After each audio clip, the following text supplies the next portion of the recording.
এটা গৌরদাস পণ্ডিতের ভজন কুঠি।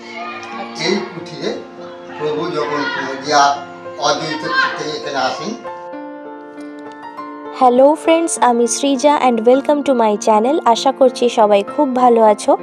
কয়েকদিন আগে আমি আরও একবার ঘুরতে গিয়েছিলাম পূর্ব বর্ধমান জেলার অম্বিকা কালনায়। হ্যাঁ, দ্বিতীয়বারের জন্য সেখানে যাওয়ার সুযোগ হয়েছিল আমার।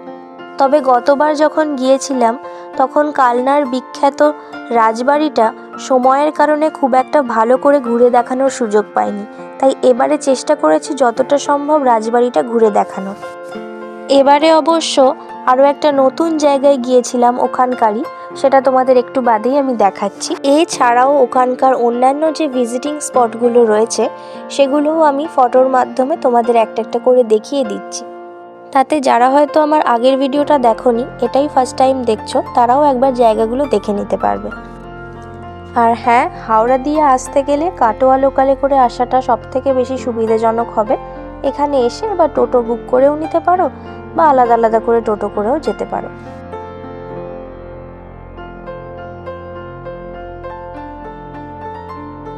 আর মন্দিরগুলো কতক্ষণ খোলা থাকে বা না থাকে সেই টাইমিংগুলো যতগুলো আমি জানতে পেরেছি ডেসক্রিপশন বক্সে দিয়ে দিয়েছি।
এটা গৌরদাস পণ্ডিতের ভজন কুঠি।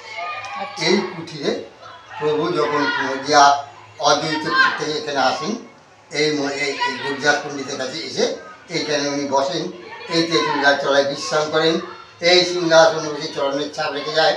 আর যাবতীয় কিছু মানে এভরিথিং, হাল বইটা দান করা, গলায় চম্পক মারা দেওয়া, সব কিছু বহু এইখানেই করেছে।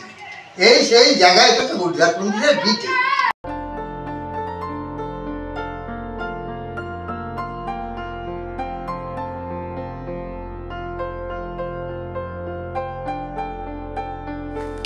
তাহলে আজকের ভিডিওটা তোমাদের কেমন লাগলো জানিও। ভালো লাগলে লাইক করো, শেয়ার করো। চ্যানেলে নতুন হলে চ্যানেলটা সাবস্ক্রাইব করতে ভুলো না। দেখা হবে নেক্সট ভিডিওতে। ততক্ষণ সবাই খুব ভালো থেকো। আজকের মতো বাই।